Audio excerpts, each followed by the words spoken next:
lasagna. Like all Italian classics, lasagna was born out of poverty. It was essentially just an accumulation of whatever odd bits they had lying around that they can compose into a sauce, leftover pasta, roll it into sheets, layer it in a casserole dish, throw it in the oven, and forget about it. I think everyone should know how to make it because it teaches patience, respect for ingredients, and not to mention, shows you how to feed a crowd.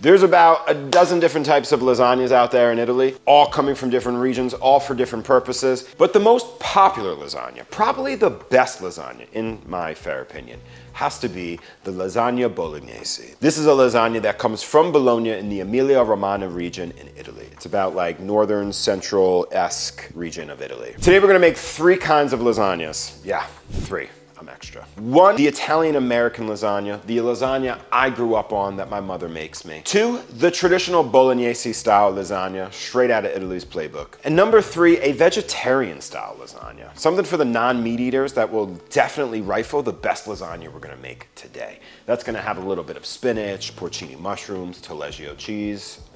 Unbelievable. So first off, we're gonna make my mother's lasagna. This is like an Italian-American lasagna.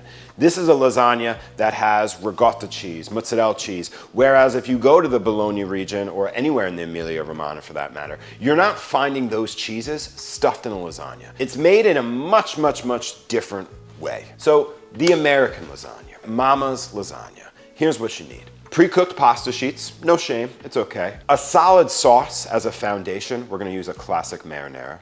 Our protein, which is going to consist of ground beef and sausage, and then our cheeses. We're working with both ricotta cheese and a low moisture mozzarella cheese. So starting with our marinara sauce, I have a few tablespoons of olive oil going down in our pan, heating it up and then adding our garlic, swirling it around and cutting off the heat. We really just want to infuse these garlic cloves for like the next 5 or 10 minutes.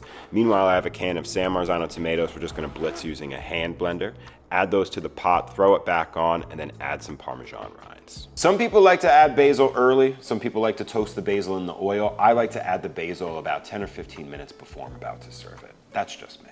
Now for the meat, I have a few tablespoons of olive oil going into a nice shallow pan, and then I'm pressing in my ground beef as flat as possible without any sort of seasonings like salt. I'm gonna brown it off, kick it out, then add the sausage, brown that off, add them both together to finish cooking, and then put that in a bowl and set it off to the side until we're ready. So for the Bolognese style lasagna, it starts with a ragù. We're gonna start by browning off our meat. I have something called a meatloaf mix. It's the trinity of meats. Pork, beef, veal, brown that off in the pan until you get some color, and then kick it out. In that same pan, we're going down with our mirepoix. I have some carrots, onions, and celery.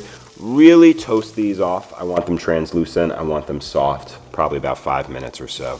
Then we're going to add our tomato paste. The tomato paste is actually the only tomato product that will be going in our sauce. You really want to cover the vegetables in this and roast it off until you have all of those sugars caramelizing on the bottom of your pan, just like that. Now we can add our meat back into the pan, followed by some white wine to help deglaze and pick up the fond and all those lovely bits on the bottom. 2 garlic cloves going in, along with some bay leaves. No one really knows what they do, but I hear they're important, so we're gonna use them anyway. Followed by our milk.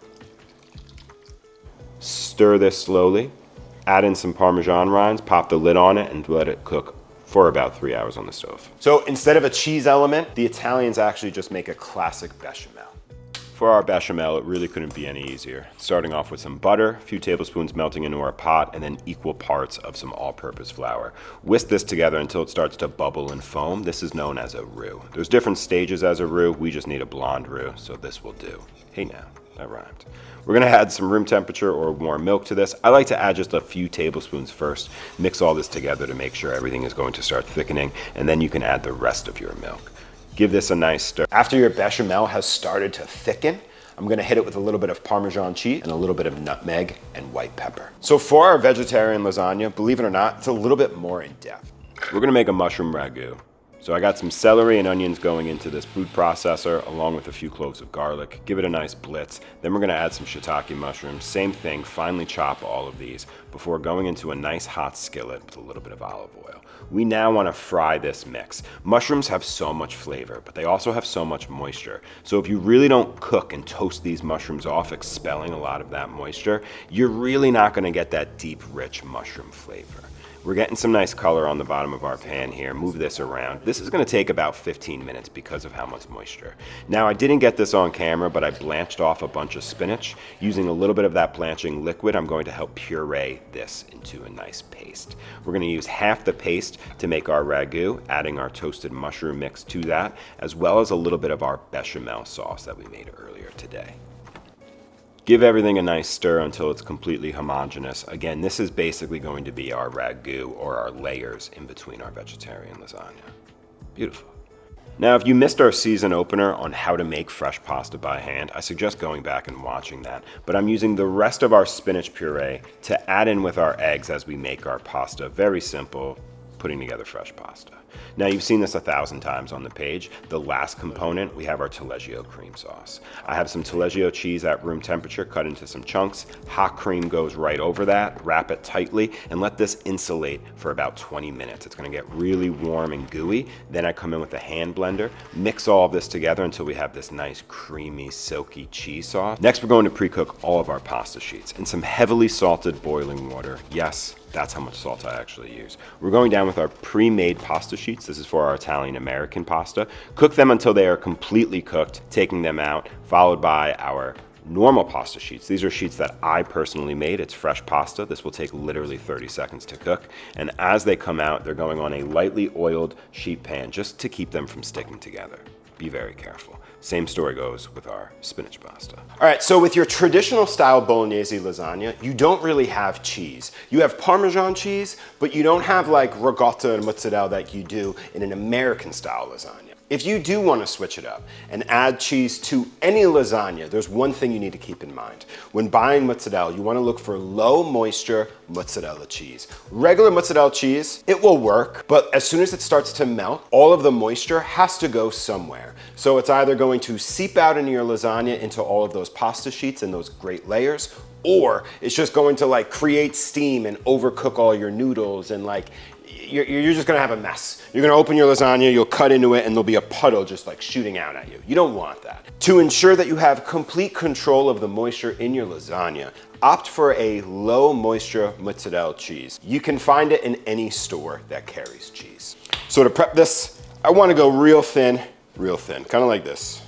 You know, look, it's less than 1/4 inch if you can. Now, the other component to this lasagna that's not super traditional to a Bolognese style lasagna is that we're going to add ricotta cheese. So one of my biggest tips with making any great lasagna is that a great lasagna started yesterday. It is going to be your best friend if you prep a lot of these ingredients beforehand. That way, when it's ready to assemble a lasagna, everything is cooled, nothing is too hot, and you can go right into assembly with ease. So my mom has this like crazy big lasagna pan where she will literally make a 22-pound lasagna that will feed about, I don't know, anywhere between like 12 to 18 people. It really depends on those types of people. Mancusos, it feeds about 6 mancusos, but we're a different breed. Don't worry about that. This pan is equally as good. We're gonna get less servings, but that's okay because I'm making 3 lasagnas today.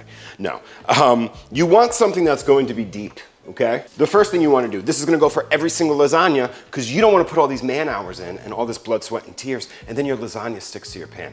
This is gonna go for every single lasagna we'll make today. Spray your pan, please, spray it. The last thing you wanna do after all of these hours of making lasagna is to have your lasagna stuck in the pan. Light spray.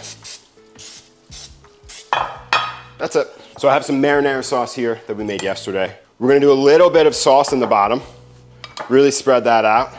This is going to help release our lasagna layer. It's also going to help flavor our lasagna from the bottom up. It's also gonna keep our lasagna from burning. Now, I have our ground beef and our sausage here. I'm actually going to add a few ladles of our sauce. All right. It's okay if they stick to each other a little bit. Seriously, they're really durable. I did put a little bit of oil in between. You don't want to make this a greasy mess. Don't get carried away, but a little goes a long way here. So you're telling me you just like hang the sheets over and then you just put pasta on the bottom? Okay, if you put a sheet of pasta over the edge of the pan, part of it is on the outside, part of it is on the inside, and it doesn't cover the bottom, but it sticks out a little bit. And structurally, this is going to work? It works for me. Of course it does. All right, thank you. I'll keep you posted. I'll let you know how it comes out. Doesn't make sense. This is why I stick to my lasagnas. All right, well, you heard the lady. Hopefully this works out right. With a layer of our meat. Oh. I don't know if you heard that, but she uses 4 pounds of pasta when she makes her lasagna. Next, we're gonna take just some dollops of ricotta cheese. Throw our mutts right in there. Middle layer of pasta. Overlapping it slightly. Then you want to press it down, okay? Press it down. Make sure everything, you're filling in all those holes and all those pockets. You'll hear it. Can you hear it? A little extra sauce in there. So we have a ton of cheese on the inside of this. Structurally, I want to make sure, you know, because we're engineers, structurally, I want to make sure that this is actually going to hold together. So we're not going to add any more cheese, just this top layer of meat. And then I have some Parmigiano Reggiano cheese that we're going to just grate right on top of this layer here. God, cheese is so good. I'm also just going to throw some basil leaves in there, some extra basil. Tear them up just like that. There we go. Now, you want to fold over the top. Like this, like this, like this. That is a lasagna. Take like a paper towel and just kind of press all this down. Again, you want to remove all that air, any pockets or anything like that. Make sure all of your sauce, your cheese, your meat, everything is sitting evenly. Lastly, the rest of our sauce. A little Parmesan cheese to finish us off. Tin foil. I cannot stress this enough. You must spray the bottom of your tin foil. Otherwise, these layers are going to stick to your foil. It's okay if the cheese is sticking. It's not going to fall apart when you take this lid off because we just sprayed it, but we do need to steam and trap in all that heat, all that moisture. It's going to help everything cook and just melt together. So make sure your foil is on tight. And that's lasagna number 1. Now, if I could give you any advice, it's cook your pasta sheets and assemble your lasagna. Don't cook 3 rounds of pasta sheets and assemble 3 different lasagnas. These are starting to stick together as they are drying out. It's okay, you just need to be a little bit more careful. With all of our lasagnas, we're going to spray the bottom of our pan. Next, I have our beautiful bolognese from yesterday. We're gonna put a nice thin layer of this down on the bottom. Luckily, we are incredible pasta makers that our sheets are really durable. If that like hung out the side like that. Yeah, but that's too big. All right, so let's just trim this a little bit. All right. Layer of sauce. And we're gonna come in with just a little bit of our béchamel.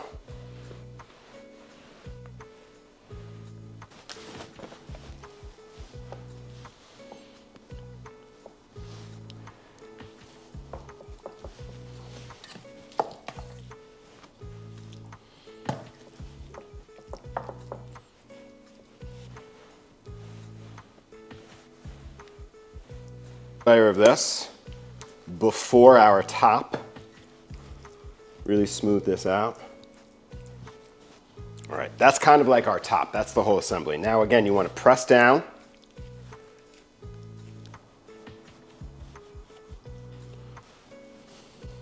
So you have like a creamy, cheesy layer. You want to make, you're essentially looking for like a bubbly crust, right? And the bechamel is really gonna help out with that. You know what else is gonna help with that? My good friend Parmesan. Same story, right on top. You can also Parmesan every single layer. In fact, you should. But again, we have Parmesan in our ragu as well. And our bechamel is a Parmesan bechamel. This looks banging. I don't think this fits. Lasagna number 2. Okay, so for our final lasagna, the vegetarian spinach and mushroom lasagna. I love this lasagna. We are going to make this in a loaf pan. Why? 2 reasons. First one, I want to show you that you don't have to go to the store and buy a lasagna pan if you don't have one. You can easily make one in a loaf pan. You probably already have one of these, especially if you're a home baker. I like this because of the shape that it keeps. And you get these really nice slices. They look really cool. I'm also using this because I am out of other containers to do this in. So here we are. First and foremost, we are going to spray the bottom and the sides. We're going to go down with a little bit of our mix first. Pasta sheet. Pressing all the way down to the bottom, making sure that it is like, you know, all the way down there. We have our mushroom spinach cheese mix situation. Spread some of that down. I like the loaf pan because I can move it around easier. Awesome. This is our Taleggio cream. I'm just gonna do a nice drizzy on top. Look at that. Not going to forget, we're gonna do a little Parmesan cheese on there. A little bit of basil torn in there as well. And then over here, I just have some dried porcinis that I hydrated. Give them just like a rough chop to be in a little bit smaller pieces. Fresh porcinis are very expensive. Dried porcinis, way more affordable, still equally delicious. There is a certain earthiness that you get from a porcini that just like other mushrooms can't touch.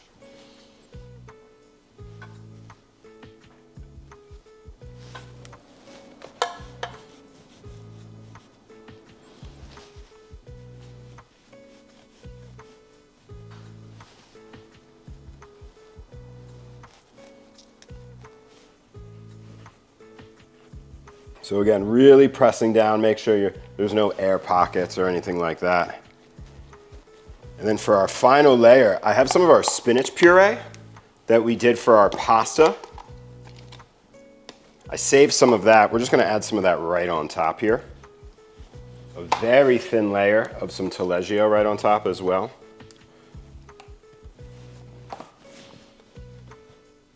Look at how those colors are. Isn't that beautiful? Isn't that art right there? Really lovely. A nice little piece of foil right on top like this. That's totally fine. All of these are going in at 375 degrees with their lids on. After 25 minutes, we're gonna take all of the lids off and then further cook them for an extra 40 minutes, 30 minutes, 15 minutes. Write that down. So our lasagnas are fully baked. They came out of the oven about 45 minutes ago or so. I cannot stress this enough. You took all of this time to get where you are now. Do not rush this process. Like a special cut of meat, your lasagna needs time to rest. You gotta let all of those juices settle. The cheese has to settle. If we dive into this, we're just gonna have a mess, right? If you want any sort of structure to your lasagna, you need to let it rest for about 45 minutes to an hour. Yeah, believe me, it's gonna stay warm. I mean, this thing is massive, okay? I lightly cover them like so. They're not tight. I don't want them to like steam and overcook. I just don't want the top to cool too fast. Our first lasagna, beautiful, by the way, is our spinach lasagna. So the first thing you want to do is like release it. And this one definitely like smells the best. I think we go for this side, right? So I know it was the last lasagna we did, but I'm starting with the spinach because it had the most amount of time to rest out of the oven.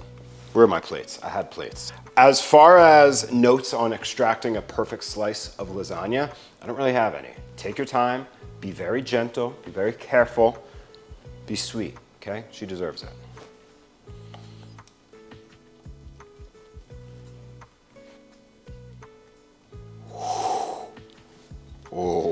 mama.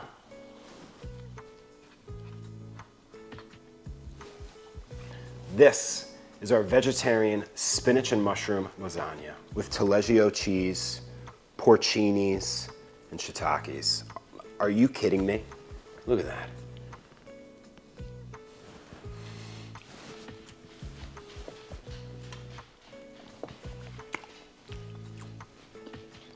What? What? Oh my God. Mmm. That is extraordinary. Wow. Mmm. You're getting a little bit of funk from the taleggio. It's not overwhelming. It's really pleasant, actually. The amount of mushroom flavor that you're getting out of this lasagna, between those like roasted, sweated out mushrooms that we made, right? And then going straight into the porcinis, just kind of fumigating all of this. This is unbelievable. Whew. Look at that. Lasagna number 2, lasagna bolognese. I always like to be cutting towards me, never be cutting away in, you know, in any uncomfortableness, whatever. So I'll make an incision here.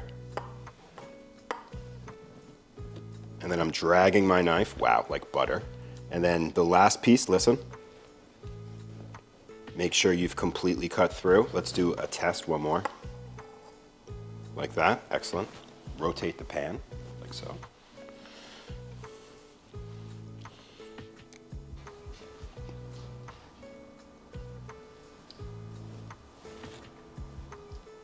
This is a hell of a lasagna. It's not sitting as tall. I hate to be the one to say this. This probably needed like an extra 20 minutes of resting. I mean, like, look, it's not oozing. Look, it's not like pooling out from under it, but it's not standing up as tall as it really should be. You can see all of these amazing layers though. Look at that, isn't that beautiful? Guy in the sky. Bite, look at that bite. Look at that bite.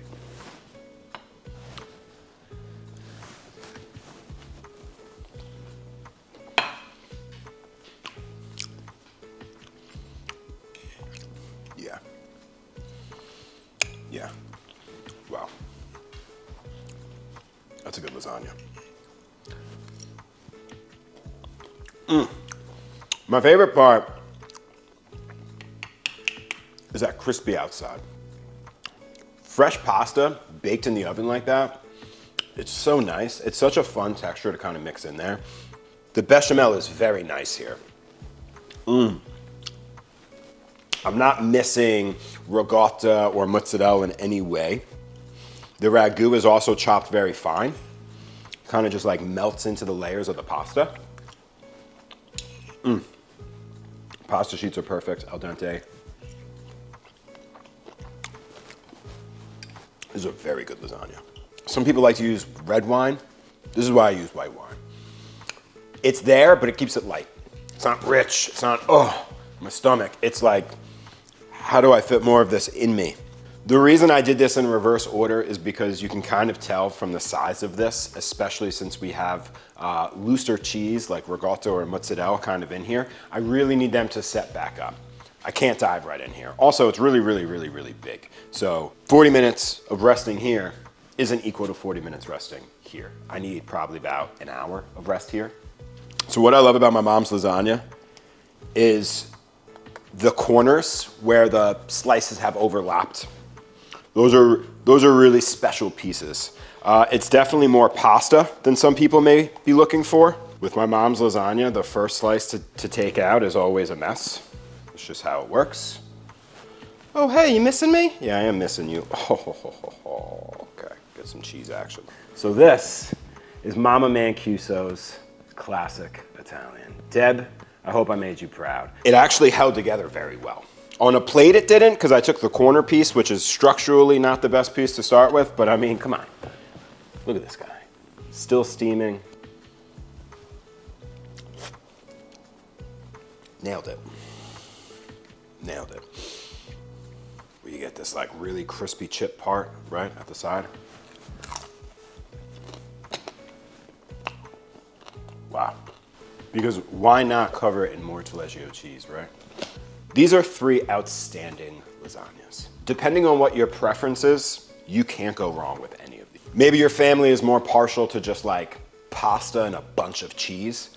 It's gonna be this guy, okay? The lasagna bolognese, a little more complex, little more of an advanced palate, right? You have a ragù cooked down with milk and some white wine, and it's much more finer, and it's just simply layered in between bechamel sauce and fresh pasta. It hits every single time. This guy might be my favorite just because it's the most different.